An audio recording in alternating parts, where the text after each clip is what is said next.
All right, what's up, everybody? Welcome back to another episode of Greetings from the Garden State, powered by the New Jersey Lottery. I'm your host, Mike Am. We're in Asbury Park today, one of our favorite places to visit. Electric Tattoo with Mike Schweigert. Mike, welcome to the show. Thank you. Thanks for having me. Absolutely. Thank you for having me. This place is really cool. Like, I feel like the kind of like the vibe of Asbury Park, like music and all these things, like this kind of lends itself to the whole vibe of the town, and it's a cool thing that you're a part of, right? Well, thank you. Yeah, I'm stoked to be here. You know, we're 10 years here now. Oh, really? That's awesome. So it's cool to be here. Yeah. So let's kind of learn a little bit about you first. Okay. So are you a Jersey guy originally? I'm originally not. Okay. But I've been living here in like Ocean and Monmouth County since I was 2. Yeah. Okay. I'm 54. All right. So that counts. Pretty much.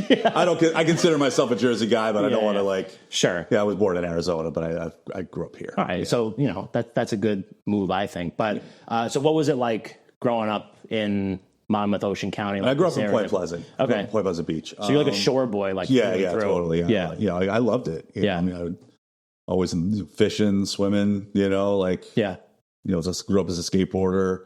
Never really a surfer. But I love dig Jersey. That's why I've stayed. I'm still here. Sure. Yeah, and set up like roots too, which we'll get to obviously. But you mentioned also off mic before we got started, like music's a big part of your life. Yeah, too, I've been playing in bands since I was in high school. Yeah. So like, how did that, like all this stuff that you're talking about, like how did all that? They all interplay. Yeah, they all interplay. Sorry, I didn't mean to cut you off. No, they all totally. Interplay. Yeah. They all interplay, and it's like a culture thing, But so what kind of, like, I guess like from the music standpoint, like what kind of got you started in that? Was that something that like was your family like musicians or into listening to music and stuff? Nobody in my family that I know of was ever really a musician. Yeah, so you're just like a born rebel kind of thing.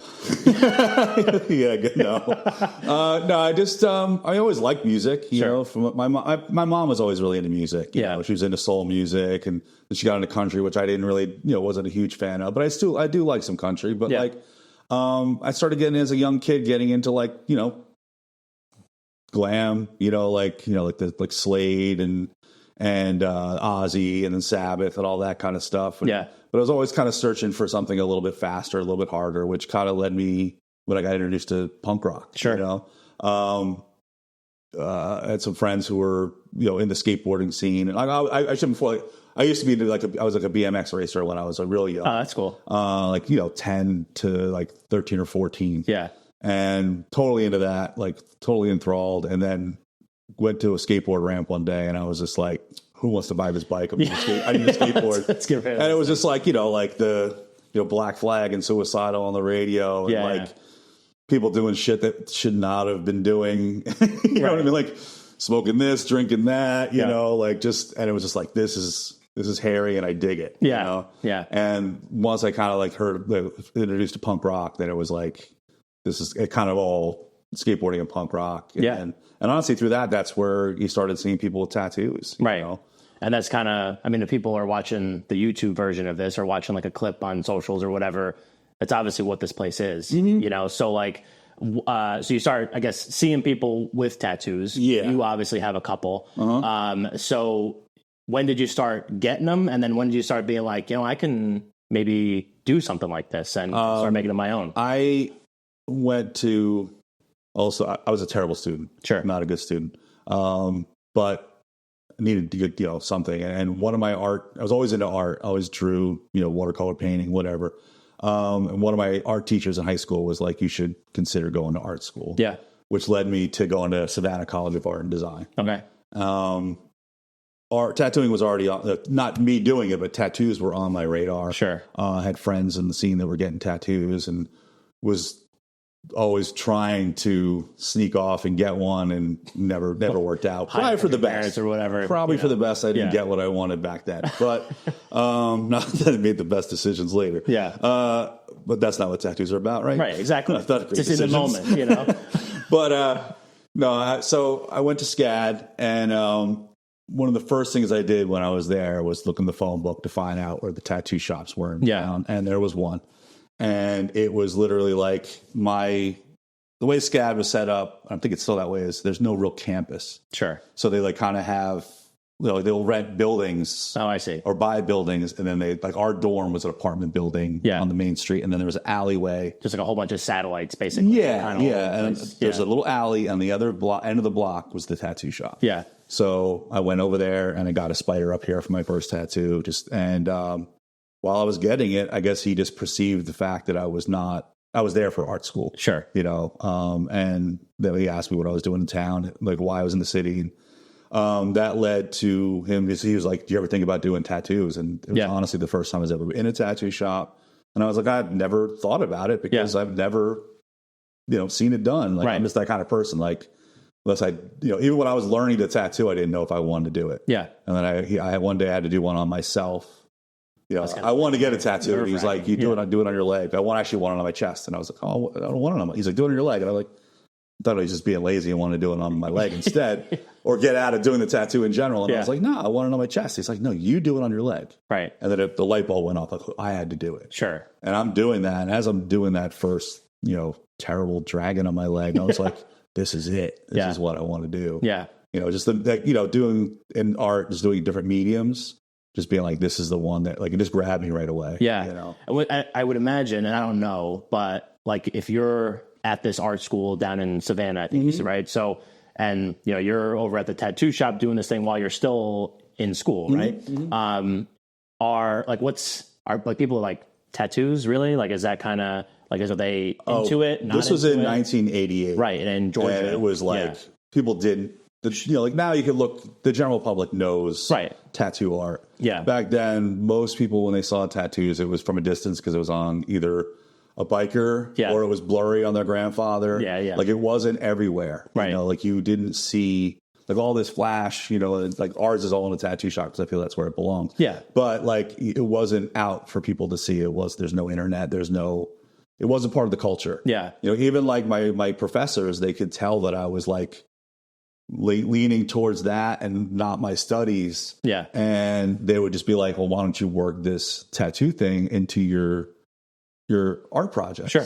Which I did, and then thusly failed. Yeah, yeah. Because, like just say like in illustration or painting, there's really no black outlines. There's no black. You use color and shape and form. Where in tattooing, it's all black outline, black shading. And then, so in a practical sense, the art world says this thing and tattooing says this. Yeah. And but I also think too that like over time, like I think you said, like it kind of has meshed over time. I think tattooing now is such a mainstream. I don't want to say it's mainstream. Well, it's certainly more mainstream. I don't want to like downplay the tattoo. To me, there's like tattoo magic. Yeah, it's such a historical thing, right? And different cultures, and ours has always been a little bit more of a commercial folk art kind of thing, but tattooing as a whole, I think it has a pretty magical thing. Yeah. So you start, I guess, for lack of a better word, like apprenticing at this tattoo shop. Yeah. You finish up school. Do you come back to Jersey at that point? Yeah, I went to school for 1 year. Okay. Because like I said, I was starting to... So this like moved pretty quick. Yeah. Like, I mean, it was around this time in 1988 that I went into the shop. I think it was early September, whenever. I can't really remember. But then I came home for Thanksgiving break, and I already had tattooed myself and a few tattoos. Yeah. And was looking for a job up here. Sure. For when I came home. Yeah. So I think by November I was already like applying tattoos. Gotcha. And what was like that scene like up? Because was it around this area? Was it around coming back up here? The tattooing community was. I was just putting the shops. I want to say the community, but there was a shop here in Asbury. There was a shop in Bricktown, a shop in Toms River, and a shop in Keensburg. So still pretty spread out. Yeah. And that was, by design or by force. Right. Like people were pretty territorial back then, Yeah. Mm-hmm. And so like, what's the first shop you get a job at when you come back up? The first shop I got a job actually was here in town. Okay. Working for Gene in Asbury Park. Yeah. And so what was that experience? Well, I should backtrack. That's not really necessarily true. Okay. I totally forgot a whole part of my life. I actually opened a shop, my first shop. Oh, so you come back. I came back here and I tried to get jobs at shops, and they were not open doors. Yeah. So I figured open my own. Sure. And which I love. Opened a shop in Point Pleasant. You know.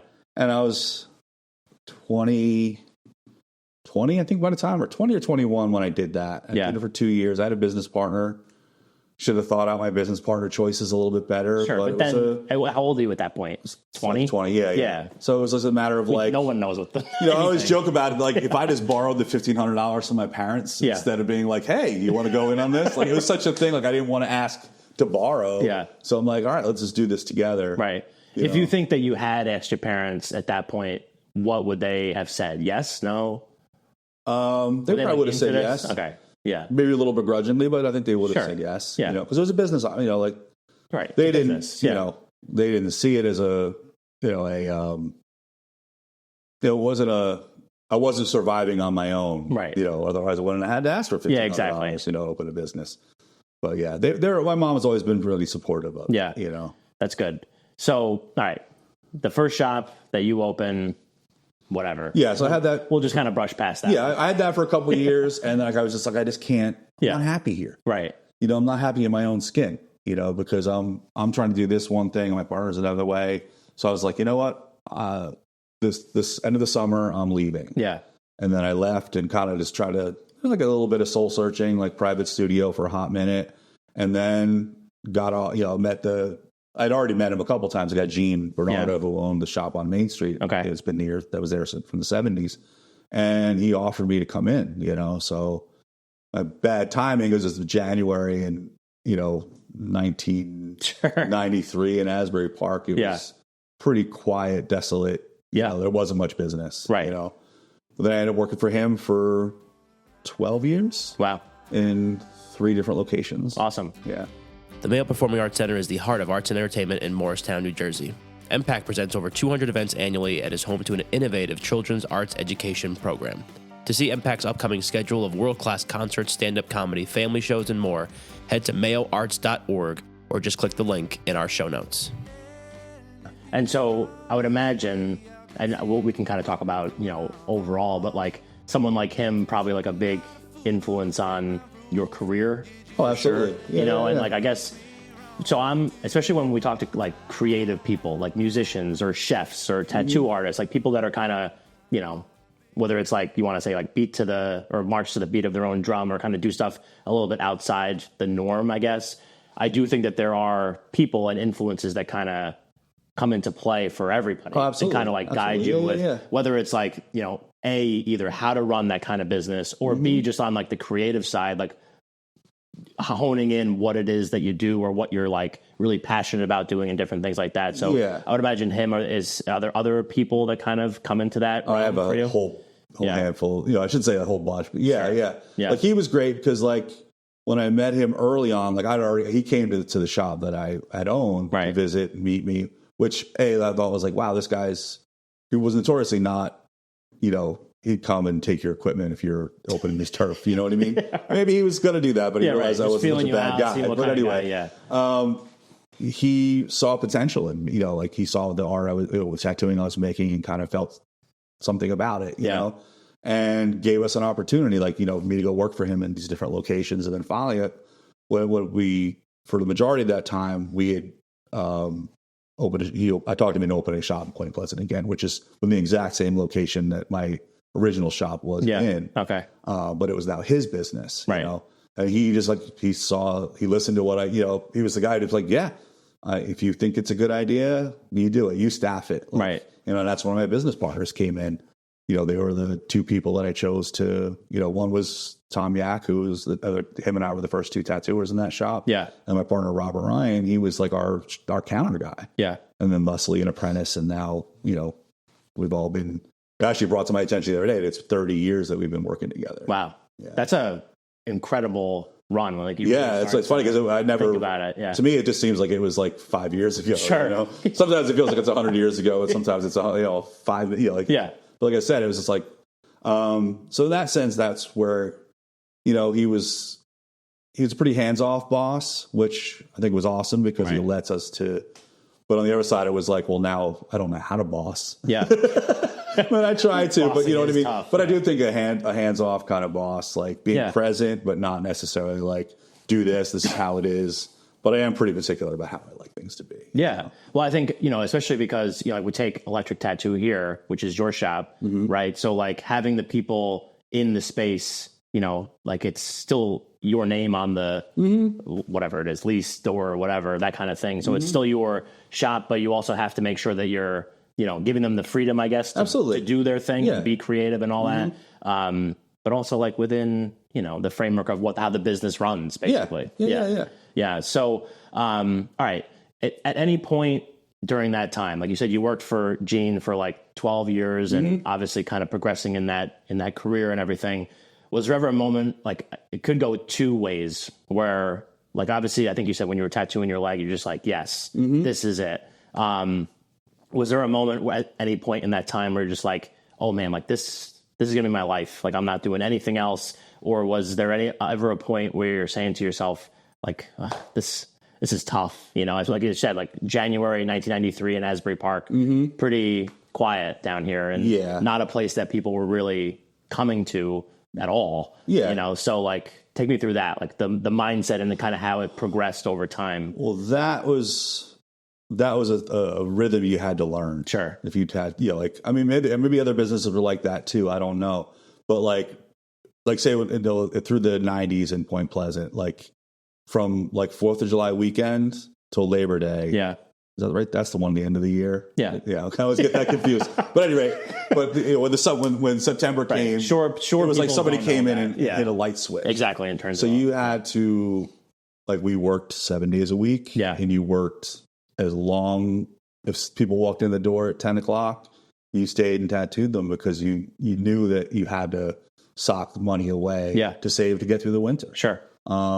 Also, another thing that would lead to I would go back pretty much, once or twice every fall to go work in the shop that I learned at. Oh, okay. That's cool. Because it was a different type of business. It was like Point Pleasant there was always people living there. It was a summer town. Yeah. And it was like most of the shore was always kind of that way. It's changed in a way now because it's not like we don't have that same kind of like summer rush, and it's more constant. Certainly, I would imagine certainly like a rush, but just like but on like a creative side of it, like I said, I grew up playing music and stuff like that. I was in bands, and I was never in bands that were like ever did anything major, but like we would do little tours and this and that. But I was always just kind of like, even skateboarding, I was like, I'm not good enough at skateboarding to try to go pro and make a thing out of this. Yeah. And then also it got to the point where it was like, I would be working and go skating and then fall and be like, I can't, my hand's all cut up today. I can't. Yeah. I was wearing gloves, but it's still a different, it hurt. Sure. Yeah. Right. You have pains in your hands and stuff. You had to let that go.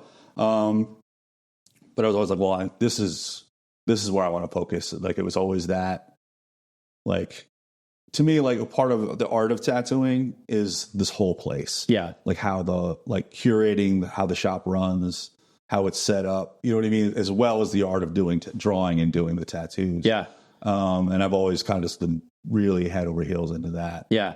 And it's always, to me, it's always an evolving learning curve too. Like, sure.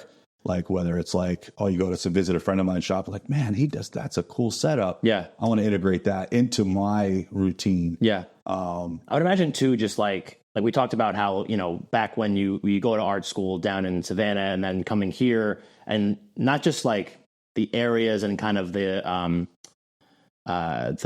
feeling, I guess maybe is the best word I can think of off the top of my head towards tattoos, but just kind of how the industry has evolved since then. Like obviously the, perception and all that kind of stuff changing for sure has helped and whatever. But I do think kind of like this, like the influx of like social media and different things and kind of making them, like artists being more mainstream and kind of in the public eye more and them having tattoos. I feel like that's something that, to evolve over time and kind of keep yourself at the forefront of all that is kind of just like an ever evolving type thing, right? Yeah. Yeah. I'm not gonna lie. I'm not good at it. Sure. I don't want to be. Yeah.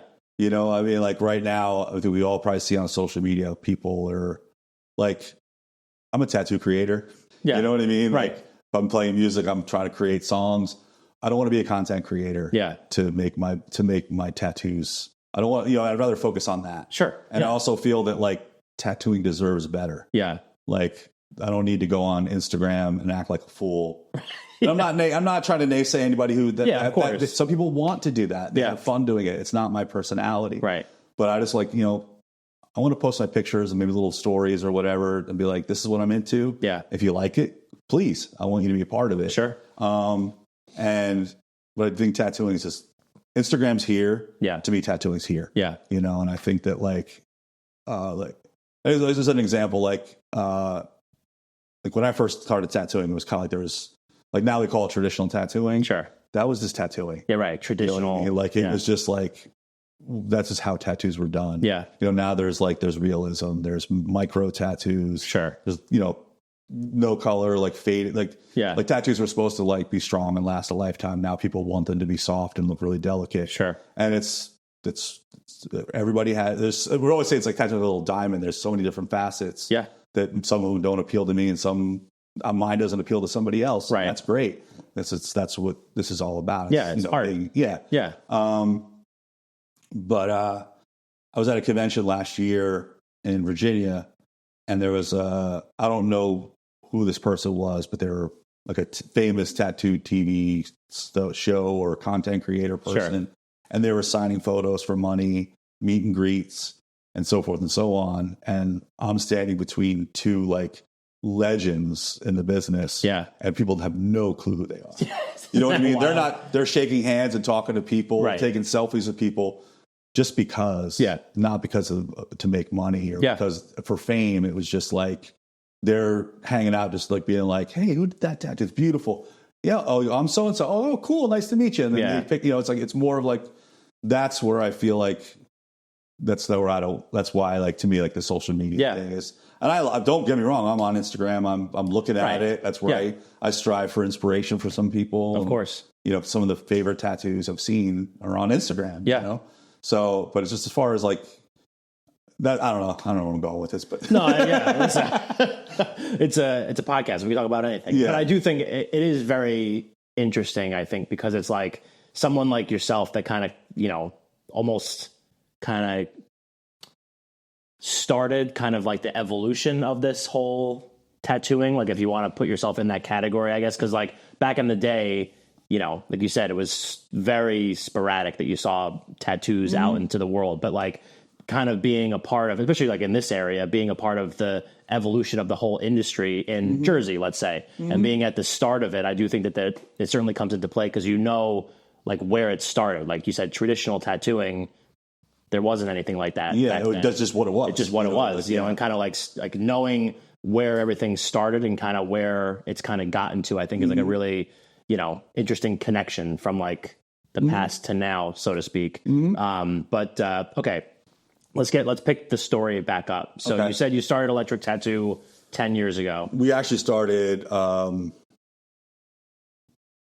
2007. Oh, okay. We were in Bradley Beach first. Gotcha. All right. So you've been in this location for 10 years. We moved over here. We actually originally wanted to open in Asbury. Yeah. And it was 2005 that we looked for locations. Yeah. And for some reason, in 2005, the rents were astronomical. Really? Yeah. That's weird. It was they were like, I guess because it was like, Asbury's kind of like when it was, being gentrified or, redeveloped, whatever. It was like, it went through a couple cycles. Sure. I think a bunch of people came in and bought property, tried to and then they was like, well, this isn't happening fast enough. Let's just sell. Yeah. And the next people, because I think what happened was when every time that little cycle would start, right, people would buy property and be like, oh, this spot's worth $3,500. Yeah. And it's like, well, no, it's really not. You think it's, right. You can say whatever it is. Yeah. Yeah. So we started looking around and we found Bradley. We like Bradley Beach. It's a small little town. It's a shore town. Yeah. We could be on the main street. We looked at we had a lawyer who was looking at like all the zoning laws and so forth. And there was nothing on the books. So we're like, all right, let's go there. Yeah. So we rented a spot, the town didn't want us there. So it took us almost a year and a half of legal battle to get ourselves in there. Yeah.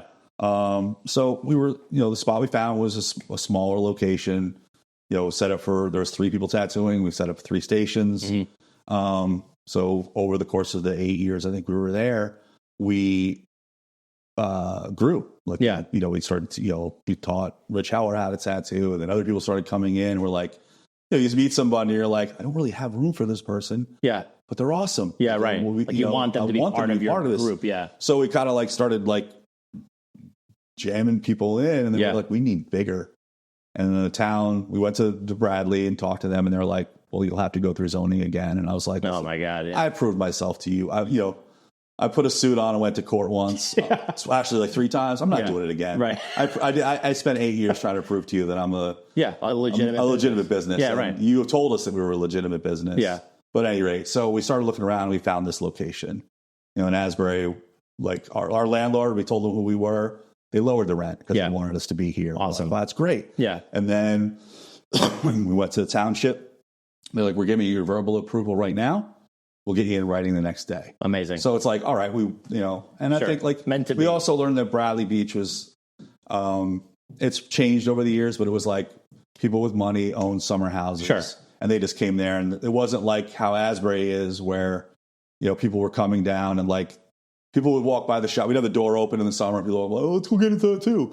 And now we walk down, people walk by here like, let's go get a tattoo, and they'd be in. Actually, so like it's literally what we did the one day we came in here. We were here on a Saturday randomly. It was like April or something, maybe even like November or something last year. Mm-hmm. And we literally were walking down, and Chrissy was like, I think I want to get a tattoo. And so we like did the walk-in thing on the weekend, and just in a couple hours, boom, she had the ham bone tattoo from you, which was great. But I definitely think that's being a part of an area that is like that welcoming, I think is amazing. And Asbury is like I love Bradley. I still think it's a great town. Sure. And like I said, it's kind of built. There's a brewery over there. There's another tattoo shop that our friend Brian owns. But it's just now it's like Asbury's always had like a creative scene, art culture, the music culture, just as a whole, like, even the whole redevelopment thing, like whether you agree or disagree with this person, that person, this corporation, it's an evolving cycle. Which, I think it's pretty awesome. Yeah. So what's it like? I asked you the question earlier about, being, people like you said, like Gene and some other people that kind of had helped influence your career up to this point, but now being like running a shop for this long and kind of being on the other side and kind of influencing careers of other people that have come through, whether they've worked here, still work here, or whatever. Was there ever a point where you noticed that start to flip? Like now you're the guy that's kind of guiding folks instead of, looking for guidance, I guess.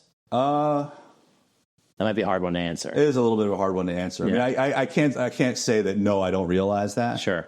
I don't think I belong in that realm. You know what I mean? Like sure. Because the people I revere will always be who I revere and who I look up to. We were just down visiting a friend of mine in this shop in Virginia, and he does a podcast. And I still think that like I always, in my head, when I'm drawing a tattoo or doing a tattoo, I'm always having like whatever influences in my, person who's, the style of tattoo I'm doing, or I'm thinking of, I'm always like, don't fucking mess this up, kid. You know what I mean? You're going to mess this up, kid. You know what I mean? Yeah. I'm 54 and I still think, I'm like a kid learning, But I think that's how in the same sense, I do know that like, there's, I think 11 of us tattooing here. Yeah. And we're always bouncing ideas off each other, and people are like, whether it's a technical question, because I'm kind of like a tattoo machine nerd. And I like to like tinker and build stuff. That's cool. Design wise, like I have like different, like I kind of lean towards a traditional style. Sure. And to me, that's very much like an open, high contrast style. So like, I'll try to and put that into people's, mentality. Yeah. Even if it's a different style, because I think it's, skin is a method. It ages and moves. Right. So you want to take all that into consideration. So, and I like to talk tattoo and help people if I can, Yeah. But yeah, like I said, I don't really put myself in that kind of category. Sure. But but I have mentored people. And I have, there's, 1, 2, 3, 5 people that directly have learned under myself and my partners, right? Or even including my partners. Yeah. When Tom and I first started working together, I think I was tattooing about 6 years and he was just starting when we partnered up. Yeah. And we were teaching each other in a sense. Right. And then Robert, again, we did the same thing with Robert and Rich. Pete that works here was an apprentice of mine, so I do, I do have people I know. Yeah. And in other shops, other people who don't. Right. We're very blessed that most of the people who've come up with us are still here. Yeah, which is cool. Yeah, there's some that have moved on, and because they've either moved or, we've had. You don't get along with everybody all the time. Sure. You know what I mean? Yeah, exactly. So. Yeah. All right. I'm curious also if people are listening to this and they're just like, oh, like that would be so cool to go down to Electric Tattoo and get a tattoo from whether it's yourself or one of the artists here. I know there's like weekdays or one system, weekends or a different system. So can we kind of let the people know like how it works here at Electric Tattoo? How we typically like Saturdays and Sundays. Like Saturdays, it's all walk-ins. Okay. You don't book, and nobody books it. So like, it's always been that way. I've always felt it. I mean, it's gotta be pretty cool. Like it's just so spontaneous, And I think tattooing needs that. You know? Right. There's certain things you have to think through and plan. And there's times it's just like I'm gonna get a skull today. You know what I mean? Like I'm just feeling like a skull. You know? And I don't think there's anything wrong with that. Sure. The tattoos should be fun. Yeah. They could have meaning or they could just look cool. Yeah. There's that's again like back all those facets of what the tattooing can be. During the week is when we make our appointments. And then if we have openings between, we'll gladly take walk-ins too. Right. Yeah. Yeah. And so if people come in and they're like, I don't know really what I want, but they see all this stuff like up on the walls here, they could literally just be like, that shark right there, I want that shark. Absolutely. Yeah. Or I like that shark, but I want. Sure. I don't want to say want that shark, but this is what I like about it. Yeah. And we'll draw. I mean, like that's one of the reasons why there's so much flash in the shop. Yeah. Besides the fact I just love looking at it. Yeah. No, I've amassed too much shit. But no, it is like, most of the stuff, like for example, all the stuff on this wall over here was from a shop in Bricktown. Okay. That one of the people who I look up to, who's passed on, like he would never, like people would come in and pick something off that, and then he would do it different every time. You know what I mean? Just because it was like that, and you're like, all right, he would just like, do you mind if I put my touches to it? Yeah. Because I mean, it's all his artwork. He drew it. But in that way, it'd be like each one was a little individual and unique. Yeah, that's and cool. There's also certain styles where it's like if you want like the old classic East Coast Coleman style tattoo, it's like it's done this way. Yeah. But yeah, we're like you could. I want people to come here. Right. Like I appreciate the DMs. I appreciate the emails, even the phone calls. But like the best way to me is it's such a face-to-face and one-on-one thing. Yeah. Like you might walk in the shop and be like, this place is amazing. Or be like, this isn't it. Yeah, right. Especially, I would imagine, like, especially if someone doesn't have any tattoos or something, maybe getting their first tattoo and kind of finding that, like, place that they're comfortable. Yeah. Right? Yeah. Totally. Yeah. Like I said, our shop's kind of set up in an open floor plan, but it's still very intimate. You know what I mean? I think that adds to it. Like where it's still one-on-one in this vicinity, but if it feels right, then me and whoever's Rich is working over here or Pete, whoever's working at the station, we're going back and forth. The customers are talking, like, like we like on a Saturday on a walk-in day. It's like you come in, I always come in early. I just feel like I like to be here and settle in, be ready, have a cup of coffee. I like to, and plus this is like my, besides my business, it's my clubhouse. I like to be in it. Yeah. So I like to, we'll watch the line. People all just talking, and then they come in, they sit at the bench that's talking. Yeah. I think that's where it becomes, you can see the artwork. It's like a lot of the flash of the walls either done by us or, like I said, it's our collection, the type of stuff we like. Yeah. But it's like it's here to like not lead you to get it. Sure. I'd love for you to get it. Make you think of something. The best, some of this stuff's so tried and true. Yeah. It just makes great tattoos. But it's also like, I didn't think I'd want a dragon today. Right. Like I came in for something. That thing's just calling my name. Yeah. Maybe it's not the one you're going to get today, but maybe it's something that's going to, it's not meant to like sell you more tattoos, but it's a matter of like, oh wow, that's really cool. Like, it's like going to an art museum. You didn't necessarily know that you like Monet's artwork. Yeah. But then you saw it and you're like, oh, that's really impressive. You know what I mean? So that's awesome. Yeah. So we try to keep it like we're not like a books closed kind of thing. Like we're always, you can come in anytime. Yeah. Kind of thing. Yeah, for sure. Okay. So the other thing that I wanted to thank you for was for Radio Garden State. We're obviously we're calling it the Radio Garden State Inked series. So every month we're working with a different tattoo artist and that on a t-shirt design. So you designed one for us, which we're incredibly appreciative of. So thank you for Thanks for asking me. Absolutely. Yes. I'm really cool. I'm really excited to see that like on a shirt. It's going to be awesome. I don't want to like give it away. It's going to come out probably before that t-shirt is launched in October. but I'm just pumped for it. Yeah. Thanks. What kind of, we'll talk about like just kind of outside the box. Like what went into it? Was it just kind of like the style that you like? Yeah. I kind of took like your lightning bolt graphic. Yeah. And kind of like just the traditional style. And then the name. I kind of try to work it all together. Yeah. No, it's awesome. I like we're getting, and I told y'all we'll make sure that you get one too, but like each one, I want to have like all 12 at the end of the year and just kind of have it. And I want people to be like, oh, who did that one? Like, that's so cool. And then be able to kind of, direct them back to you and the other artists that we're working with. So again, thank you so much for doing that. All right. So if people want to learn more, they want to check you out, they want to check out the shop, where would you send them to do that beyond coming to the shop? Yeah. I mean, if you want to go through, social medias, like, Mike Schweigert on Instagram and on Facebook. Yep. I just added Threads, but I haven't really been. No one really knows that what very Threads much. is. I just don't.